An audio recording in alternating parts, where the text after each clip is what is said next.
Hi everyone, my name is Emily and I'm a youth services librarian at the Rock Island Public Library, and this month's Manga Monday is a bit of a blast from the past. This book is Digimon. And so this is the manga adaptation of the first season of this show, this classic anime. The manga actually came out in 2002, but I bring it in part because the show just celebrated its 25th anniversary. Came out in 1999 in the US. And so in this book, you will meet 7 kids who were at summer camp when all of a sudden they are transported to another world and they meet these little creatures called Digimon.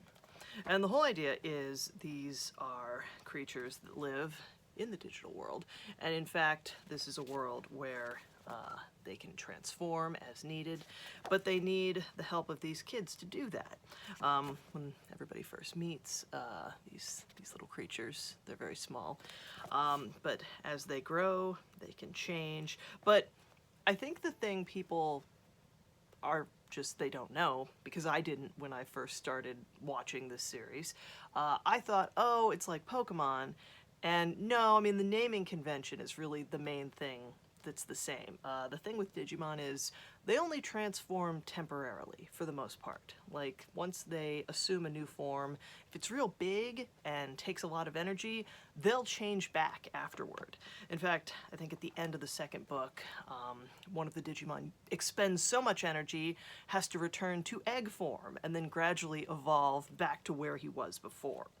So the art in these, it's a lot of fun, and it's these kids working together with their partner Digimon and exploring this strange world that they have been transported to. They don't know how this has happened, and they don't know how to get home. And so there's a lot of just, I didn't realize, because I don't think I read the manga very much when it first came out, even though I was kind of the target demographic as a fan of the show. But there's a lot of fun just sort of things I didn't realize. Like, yes, most of these chapters, they're pretty much just like retellings of episodes of the show. But there's some fun character stuff, and like the dialogue, the chapter titles, it was funnier than I thought it would be. Chapter 6, in fact, is called Batteries and Malicious Intent Not Included. And you have Mimi and Palmon, they're together in this chapter. They're the only two who haven't been captured and or brainwashed by a different Digimon. And at one point Mimi says, "What happened to those guys? They were like zombies, and I loathe the undead." Which is just like, okay, that's great. I love that sort of just Mimi in this series is kind of presented as a ditz and like more concerned with how she looks than most other things, even though she's the person who brought the backpack with food. Like Tai, we see him a lot. He's often the narrator, and he's sort of the main protagonist at this point. Although as the series goes on, I mean, everybody gets a chance to shine. We find that everybody has their different kind of strengths and weaknesses and issues in their lives. But yeah, in Mimi's chapter, she gets to kind of talk about what's going on with her.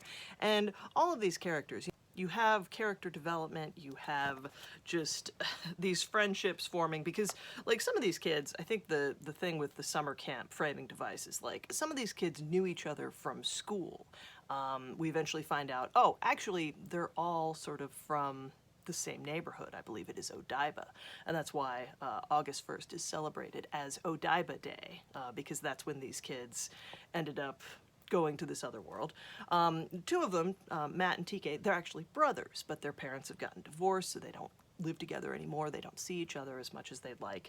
So you have stuff like that. Like you get into these conflicts and these experiences that these kids have that cause them to grow closer together, but also to kind of understand who they are, because they're elementary school kids at this point, and they're sort of still figuring out, like, okay, who am I, and also where am I, and what's happening. And so yeah, it's a fun sort of subversion of, I mean, this nowadays, isekai, which is like the genre of anime and manga where somebody is transported to another world. I mean, this was my introduction to that, and yeah, it's just, it's really neat to see after all these years that, oh yeah, this is still a fun series. And you can track down the manga. I think I had to get most of these on eBay because I could not find them in other places, but you can also, if you want to read these, you can ask us to order them, we can go to Interlibrary Loan, where we go outside of the library system. So if you're looking for something that's like a fun, retro, all-ages series with a lot of comedy, but great art and a wide variety of different characters and adventures, check this out. And thank you for watching. I will see you again next month.